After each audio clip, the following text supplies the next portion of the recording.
mahasiswi Universitas Nias Raya, Fakultas Ekonomi dan Bisnis, Prodi Manajemen. Perkenalkan, saya Abdaldianus Jamili sebagai presenter. Saya Anastasia Manara sebagai tanya jawab. Saya Nila Salma sebagai moderator. Saya Yuri Buharima sebagai notulen. Adapun tujuan kami dalam pembuatan video ini yaitu untuk memenuhi tugas mata kuliah etika bisnis.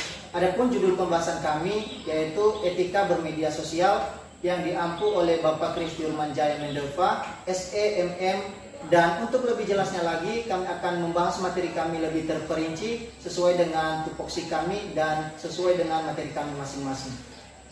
Halo, perkenalkan nama saya Anastasia Manal. Di sini saya akan menjelaskan apa itu etika bermedia sosial. Etika adalah cabang dari filsafat yang secara mendalam membahas tentang konsep baik dan buruk dalam perilaku manusia. Etika memberikan panduan tentang bagaimana seseorang seharusnya bertindak berdasarkan nilai-nilai moral yang berlaku di masyarakat. Etika tidak hanya penting dalam kehidupan nyata, tetapi juga memiliki peranan penting dalam dunia digital, termasuk dalam penggunaan media sosial.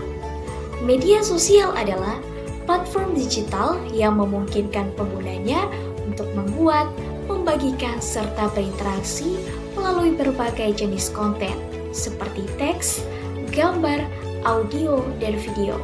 Contoh media sosial yang umum digunakan antara lain Instagram, Facebook, Twitter, dan TikTok. Hubungan etika dan media sosial. Etika dan media sosial memiliki hubungan yang sangat erat karena media sosial merupakan ruang publik digital yang sangat luas dan bebas. Setiap individu memiliki kesempatan berinteraksi, mengemukakan pendapat, dan membagikan informasi secara terbuka. Namun, kebebasan ini justru datang dengan tanggung jawab. Penggunaan media sosial yang tidak disertai dengan kesadaran etis dapat menimbulkan berbagai masalah, seperti penyebaran hoaks, perundungan siber, dan pelanggaran privasi. Oleh karena itu, penting bagi setiap pengguna media sosial untuk memiliki kesadaran etika, seperti menyampaikan pendapat dengan sopan, menghargai perbedaan pendapat, tidak menyebarkan informasi yang belum terverifikasi. Dengan memahami dan menerapkan etika dalam bermedia sosial, kita tidak hanya menciptakan lingkungan digital yang sehat dan aman, tetapi juga menunjukkan tanggung jawab sebagai warga digital yang bijak. Baik, saya akan melanjutkan pembahasan materi kami yaitu tentang peran media sosial di dalam kehidupan sehari-hari dan prinsip-prinsip etika di dalam berjualan di media sosial. Baik, yang pertama yaitu tentang peran media sosial di dalam kehidupan kita sehari-hari, yaitu sebagai sarana komunikasi dan interaksi. Media sosial ini sangat memungkinkan kita untuk bisa terhubung dengan orang lain, misalnya dengan keluarga, dengan teman, dengan rekan kerja, kapanpun dan dimanapun itu. Media sosial ini berfungsi sebagai jembatan komunikasi antar individu maupun kelompok, melalui fitur seperti komentar, mengirimkan pesan, panggilan video. Orang-orang dapat berbagi informasi dan bertukar pendapat dengan cepat dan mudah. Selanjutnya yaitu tentang prinsip-prinsip etika dalam berjualan di media sosial. Prinsip-prinsip etika ini terdapat beberapa, yaitu yang pertama sebagai sumber informasi dan edukasi. Ketika berjualan, etika mengharuskan pelaku usaha untuk memberikan informasi yang jujur dan tidak menyesatkan tentang produk yang ditawarkan, yang dimana harus menyampaikan keunggulan dan kelemahan produk tersebut secara transparan. Yang kedua yaitu sebagai wadah ekspresi dan kreativitas. Di dalam berjualan, etika mendorong pelaku usaha untuk terus menampilkan kreativitas dengan cara yang positif dan menghargai orang lain. Misalnya, membuat konten promosi yang menarik dan unik, menghindari plagiarisme atau meniru karya orang lain. Selanjutnya yang ketiga yaitu sebagai alat promosi dan bisnis.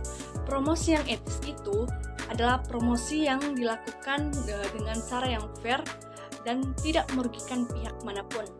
Hal ini termasuk tidak menjatuhkan pesaing atau dengan fitnah, lalu tetap menjaga harga dan kualitas sesuai yang dijanjikan. Dan yang terakhir yaitu yang keempat, yaitu sebagai media hiburan.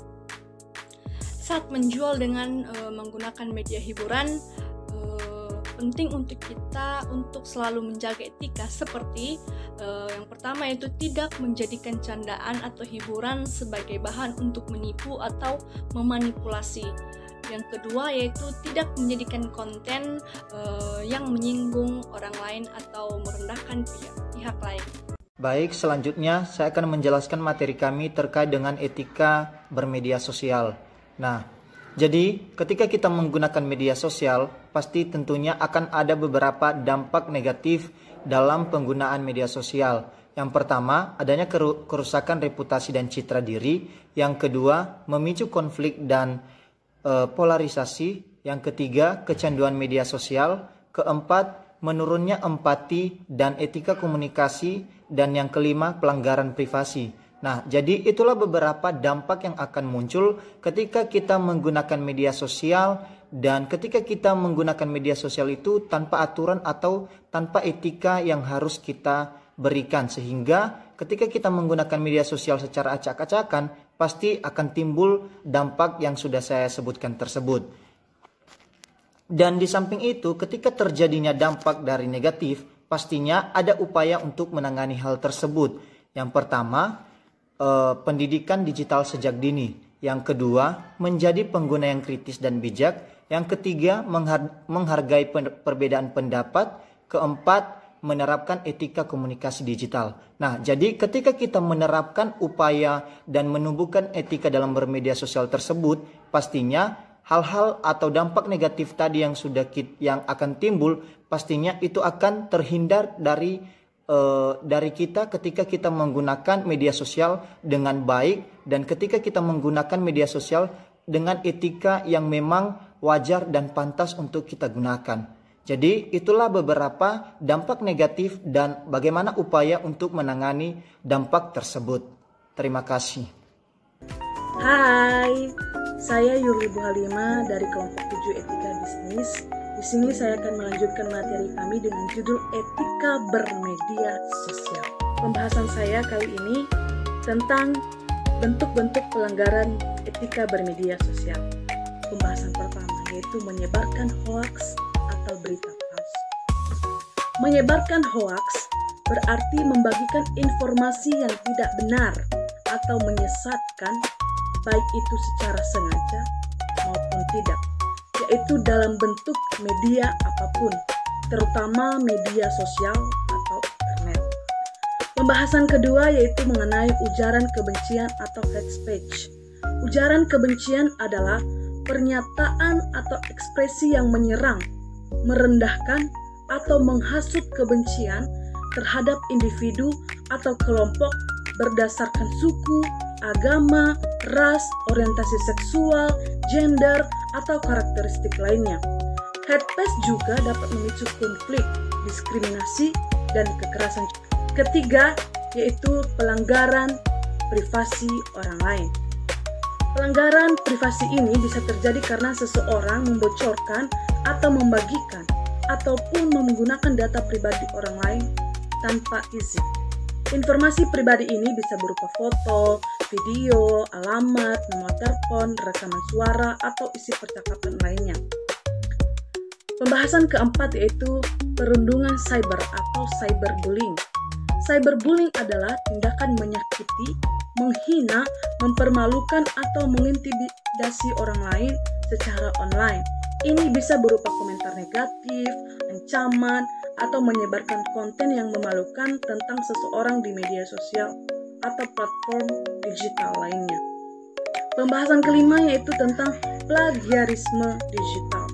Plagiarisme digital ini adalah tindakan mengambil dan menggunakan karya orang lain, baik itu dalam bentuk tulisan, gambar, video, musik, dan lain-lainnya, yang ditemukan secara online tanpa izin tanpa mencantumkan sumber, lalu mengakuinya sebagai milik sendiri. Sekian dari penjelasan bentuk-bentuk pelanggaran etika bermedia sosial. Semoga dapat bermanfaat. Terima kasih. Baik, demikian atas pemaparan materi kami. Jika ada kesalahan, baik itu tutur kata, kami mohon dimaklumi. Dan untuk mendukung video kami ini, jangan lupa di like, komen, subscribe, dan share. Terima kasih. Ya Allah.